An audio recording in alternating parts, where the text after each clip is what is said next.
A very good evening and welcome to the National News Broadcast. I'm Malsha Dharmavardhana. Good evening, I'm Charita Minipurarachi and let's move on to the headlines for tonight's news.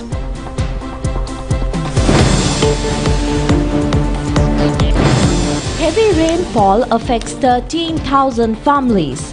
Red alerts of earth slip warnings for Galle, Mathura and Kaluthara. The President reiterates that all Sri Lankans must commit themselves to resolve ethnic and religious disputes. Hama fighters storm southern East Trial, breaking borders. Gangster Kotasupun alleged to have been involved in many crimes, killing in a shooting out. Sri Lanka faced with the highest victory targeting in World Cup history.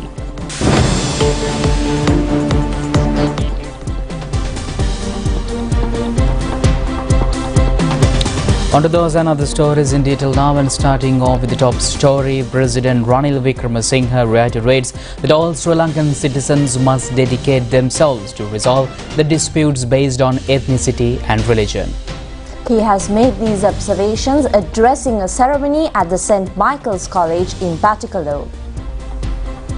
The event has been organized in connection with the 150th anniversary of the college. The President, upon arriving, was warmly welcomed by the students by singing the national anthem in both Sinhala and Tamil languages. The President has recalled on this occasion that all people were compelled to face disastrous experiences caused due to complete economic collapse of the country.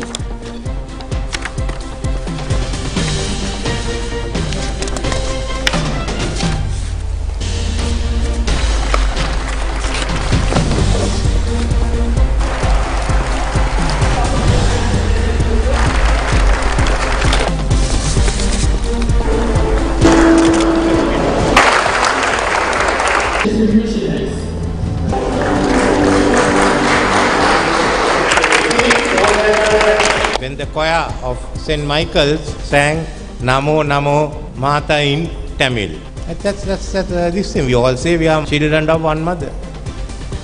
There's no issue whether you sing it in Sinhalese or in Tamil.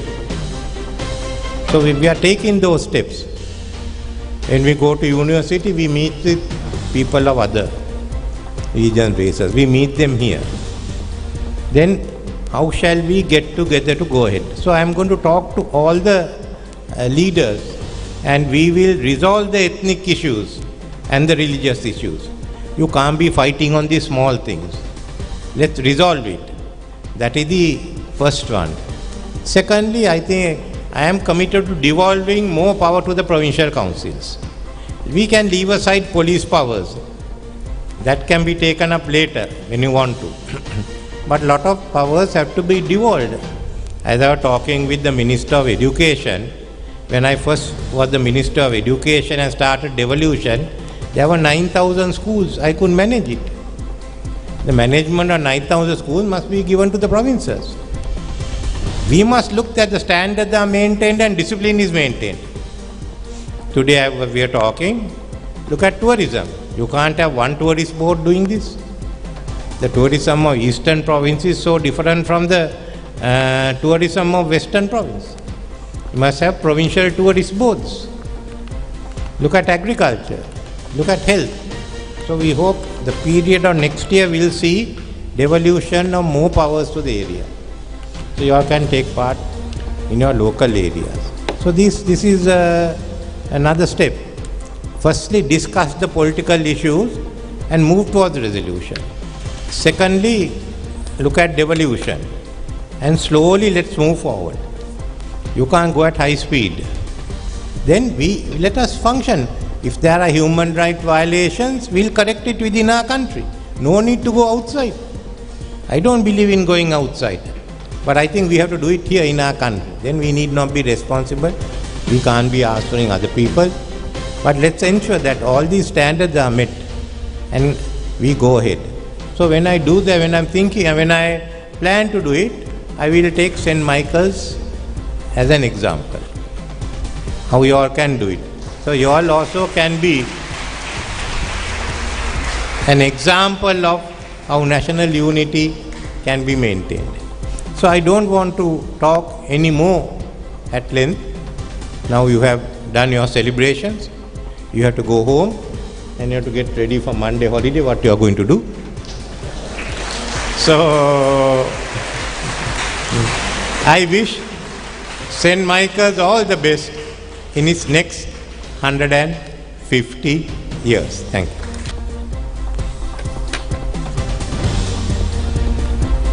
Now, emergency services say the death toll in Israel from a surprise attack by Palestinian militant group Hamas have increased to 100. And meanwhile, the number of Palestinians killed in Israeli airstrikes in the Gaza Strip has risen to 198, the health officials say. The armed wing of Hamas declared it launched operation at Al-Qaza flood and fired over 5,000 rockets in the first strike of 20 minutes. The country's defense forces also alleged infiltration by Hamas militants whom they consider terrorists. Paragliders used in the attack and cars passing by were fired at on the roads, showed visuals from Israel. Israeli Prime Minister Benjamin Netanyahu said that his country is at war and Hamas will pay an unprecedented price. We're at war. This is not an operation, not an escalation, this is war. And we will win, Prime Minister Netanyahu said in a video message. During their raid, the southern Israeli Hamas militants have captured many Israeli soldiers as hostages. However, Israeli officials deny reports that as Israeli Defense Forces Major General has been kidnapped. Hamas claims it has taken 53 prisoners of war. Palestinian militants attacked several military outposts. Footages on social media shows militants inside an unidentified base with burning Israeli vehicles, including a Merkava tank. Such incursions burning would give ample opportunity to capture Israeli officers and soldiers. Palestinian groups have in the past used hostages as bargaining chips to secure the release of the militants held by Israel, and some hostages captured by Hamas are thought to be holding up in some of the small towns near the Gaza Strip. Others reportedly have been attacked back into Gaza. Meanwhile, Sri Lankan ambassador in Israel, Nimal Bandara, says details of the Sri Lankan national who was injured in the raid launched by Hamas in southern Israel has been received. The victim was Sujit Priyankara, a resident of Kakirava who was employed at the hotel in southern Israel.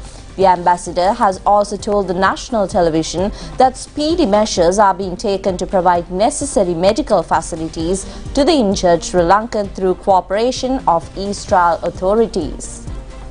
And on the same note, Sri Lankan ambassador in Israel, Nimal Bandara, says a Sri Lankan national was injured in the Hamas attack launched in southern Israel. The ambassador, in a special statement to the national television, said that speedy measures are being taken to provide him the necessary medical facilities. There are around 8,000 Sri Lankan people are working in the state of Israel, mainly the caregivers, around 7,000 people. Out of 8,000, around 1,000 people are working as agriculture sectors and other various fields. And some people are who married with the Israeli people also living here. This unfortunate situation happened in the Gaza area, southern part of the capital of the Israel, Tel Aviv. Around 6:30 morning, we got this information, and 8:30 we deployed 3 officials from the embassy to collect the information. Up to 3 o'clock, we didn't get any information regarding the casualties or the wounded people among the Sri Lankan, but 3:15, around 3:15, we got a message, one Sri Lankan person who came from the Kakirava and who worked in the tourist hotel. He got some injured due to this attack. We are looking get more information, and we are trying to send the ambulance for that area. Immediately get through the assistance by the military, as well as after that we would like to take him to hospital immediately. Army deserter Supun Akash, alias Kota Supun, was killed in an exchange of fire with the police special task force in real estate in Wagga, Padukka. The underworld gangster is suspect of committing many crimes, including shooting to death of a businessman in Thalangama on 25th of August this year. Kota Supun was reported to have shot at the STF official with a .81 firearm when they tried to arrest him. In the counter-attack, the suspect was severely wounded and admitted to the Paduka hospital, where he passed away. Upon examination of his residence, a live grenade, a motorcycle and forged number plate was found. The 24-year-old suspect was earlier attached to the Commando Regiment of Sri Lanka Army. And meanwhile, a stock of narcotics have been found in a wooden box sent to the name of a person in Colombo from Canada. The custom officials say kush and ice type of narcotics were found in the box sent as a gift to the person. The officials have detected the contraband at the Customs Clearance Institute in Paliyagoda. The customs say that there were 16 kilos of kush and 1 kilo of ice type of drug valued nearly 122 million. The Police Anti-Narcotics Bureau is conducting further investigations.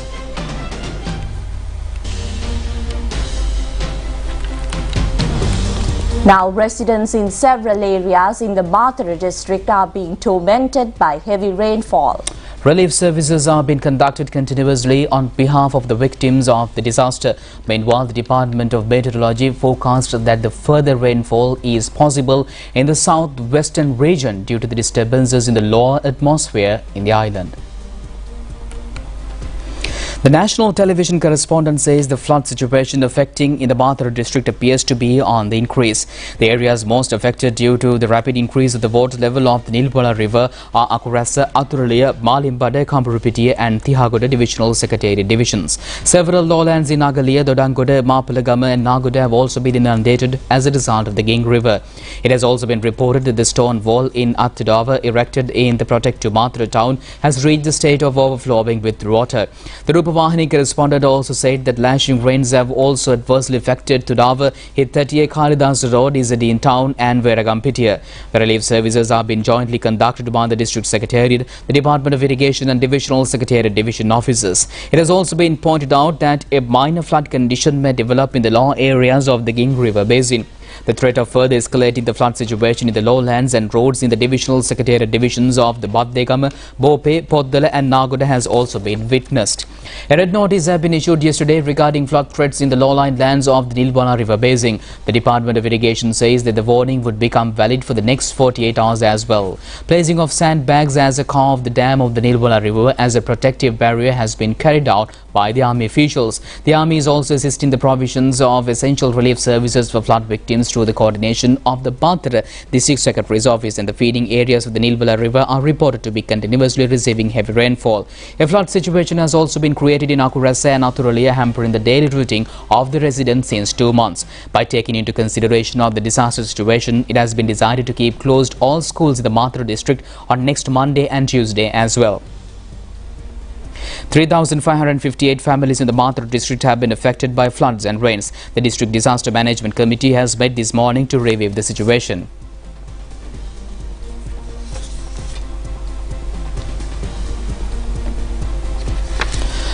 A house was fully destroyed due to the falling of an earth mound in Mihidumavati in Alpitiya Galle last evening. All residents were able to escape.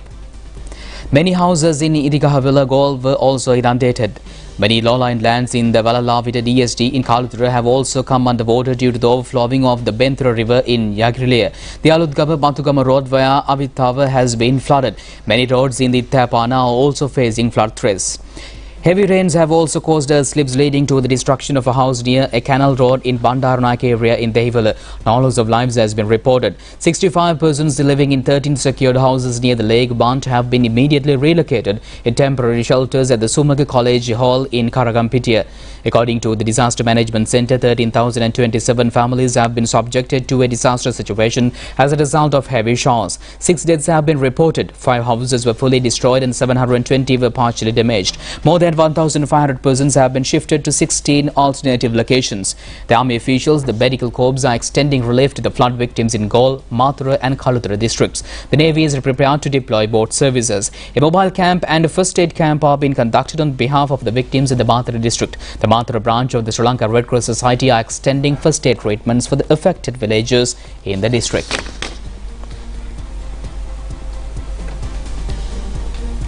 State of Minister of Finance Shehan Semasinghe says remittances of foreign employees to Sri Lanka has increased to $345 billion from January to September 2023, which is a 68.8% increase compared to the same period in 2022.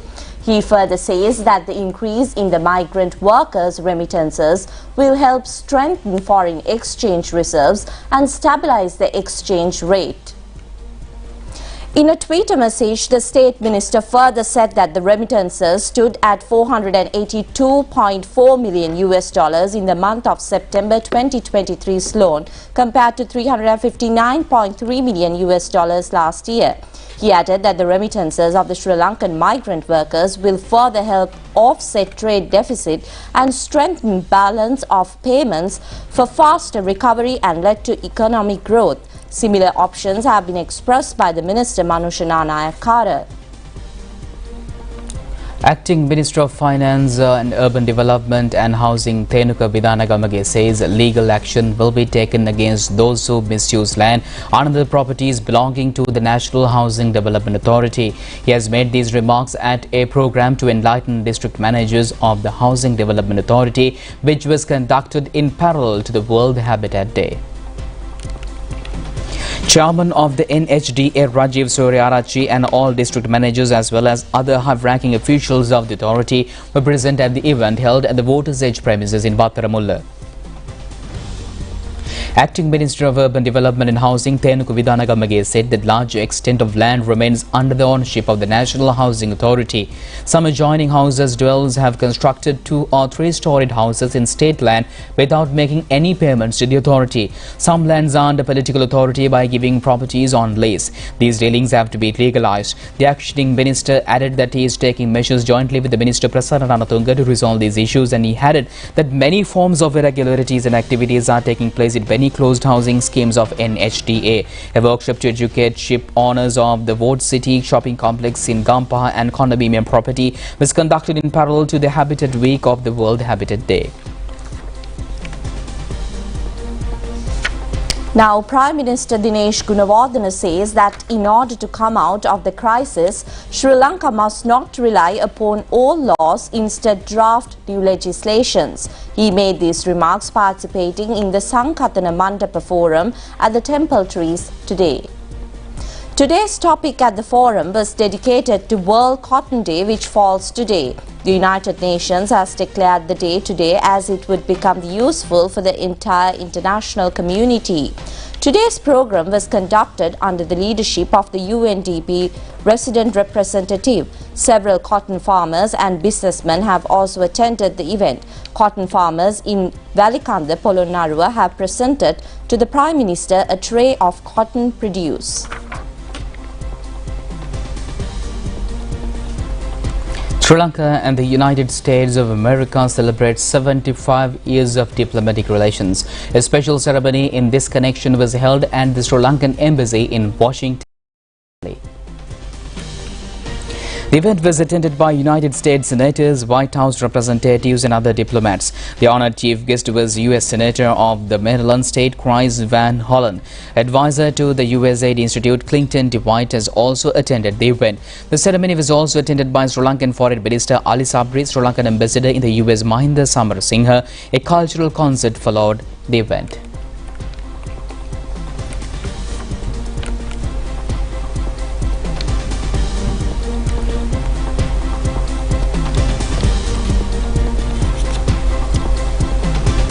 We're joining with Rupavahini English News and more stories. The establishment of South Korea was ceremoniously celebrated at a special event in Colombo. Another aim of this event, organized by the South Korean Embassy, was to further consolidate bilateral relations between the two countries. South Korean Ambassador in Sri Lanka, Mayon Lee, participated in the ceremony. The keynote address was delivered by the Minister Mahinda Amaravira. The importance of South Korean assistance in Sri Lanka economic progress has been reiterated on this occasion.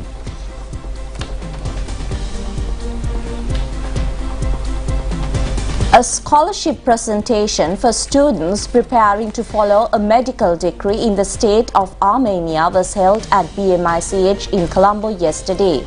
The degree program being organized by the QIB campus. The program, conducted by the Yerevan University, which is the major state university in the East European state of Armenia, is to be implemented under the control of Sri Lankan Medical Council. Students who possess 2 credit passes and an ordinary pass recognized by the Sri Lankan Medical Council are eligible to apply. The 5-year degree course is also comprised of a 1-year internship. Those who successfully complete the course are entitled to register as physicians in the state of Armenia. The QIB campus also extends facilities for students to follow courses in any country in the world, including Canada, Australia, England and the United States of America. Out of over 2,000 applicants received, more than 100 have been selected for the medical degree course. The QIB campus, which was commenced in 2004, has so far directed more than 2,700 Sri Lankan students for overseas university education. Around 400 physicians have also been produced. Murali 800 movie is presently being screened in cinema halls throughout the island. The film is based on the life story of the world-famous excellent spin bowler Muthaiya Bolaridharan. This is the first occasion of a film being created on the biography of a Sri Lankan cricketer. The premiere screening of the Murali 800 movie was held at the Savoy Cinema in Wallabata last evening with the attendance of a host of cricketers and artists. The film produced in India was directed by M.S. Sripathy. The script written by M.S. Sripathy and Shehan Karunathilaka. Indian actor Madhur Bithal portrays the character of Muthaiya Bolaridharan.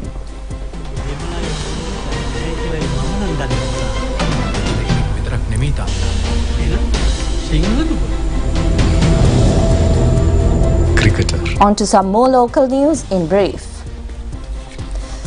Permanent appointments have been presented to 100 Tamil medium teacher assistants in government schools in Sabaragamuwa province yesterday. Governor of the province, Attorney at Law Navin Tisanayaka, has presided over the ceremony at the Sabaragamuwa Provincial Council Auditorium.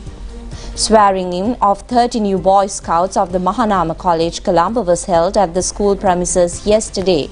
Wearing of official emblems and medals on 10 senior Boy Scouts has also taken place. A 26-year-old male in Bandiwava fishing village in Polonnaruwa was killed by a wild elephant attack this morning. Residents complained that the wild elephant stormed the village due to not properly maintaining the electric fence.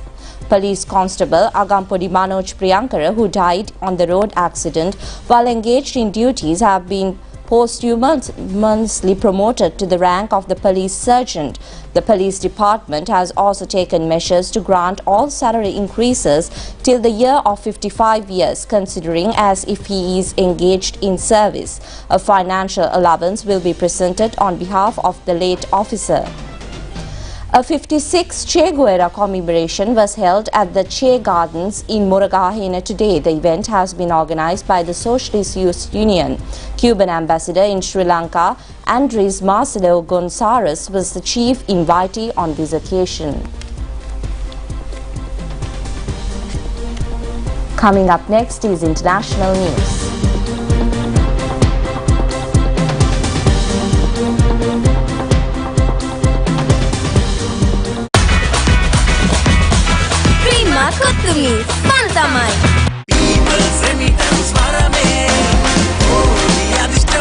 வெளிநாட்டிலிருந்து பணத்தை மக்கள் வங்கிக்கு அனுப்பி வாராந்தம் 1 லட்சம் ரூபாய், மாதாந்தம் 1 million ரூபாய், ஆண்டிறுதியில் மாபெரும் சீட்டெழுப்பில் 1 கோடி ரூபாயினை வெல்லுங்கள். பீப்பிள்ஸ் ரெமிட்டன்ஸ் கோடி அதிர்ஷ்டம். நேரடியாக அனுப்புங்கள், பெரும் வெற்றி காணுங்கள்.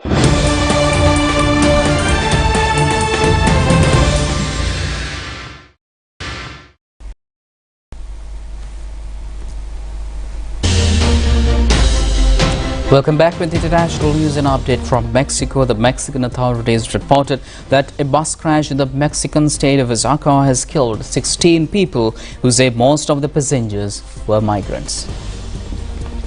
Officials say that all victims are from Venezuela and Haiti. At least 27 people were injured and transported to nearby hospitals. The cause of the accident is being investigated, and the Osaka State Attorney General's office has first stated that 18 people died in the crash and then revised its count late on Friday evening. The tragedy follows the death of at least 10 Cuban migrants, including a child, on Sunday when the truck they were traveling in also overturned in the southern Mexico.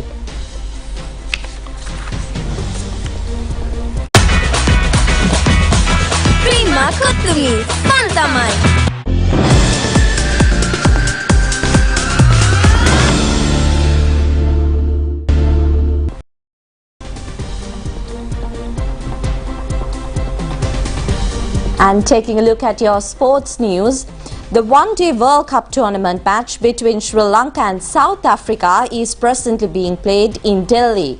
The South African team, batting first, have scored 428 runs for the loss of 5 wickets at the end of 50 overs. This was the highest score ever recorded by the team in one-day World Cup tournament in history.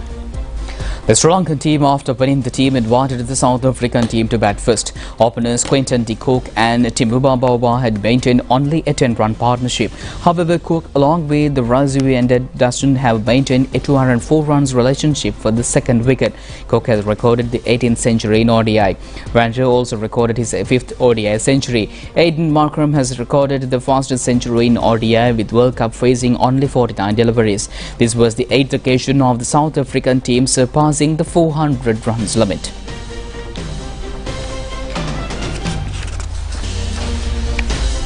Meanwhile, Bangladesh beat Afghanistan by 6 wickets in World Cup One-Day International at Dharamsala Stadium today.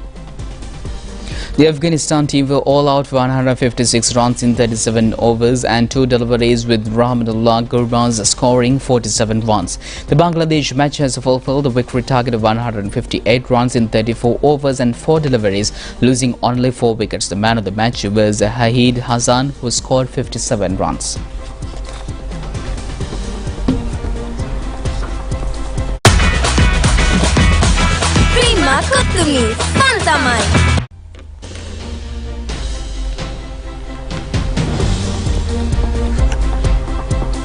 And with that, we conclude tonight's news on Rupavahini. Do join us tomorrow at the very same time. Good night. Good night.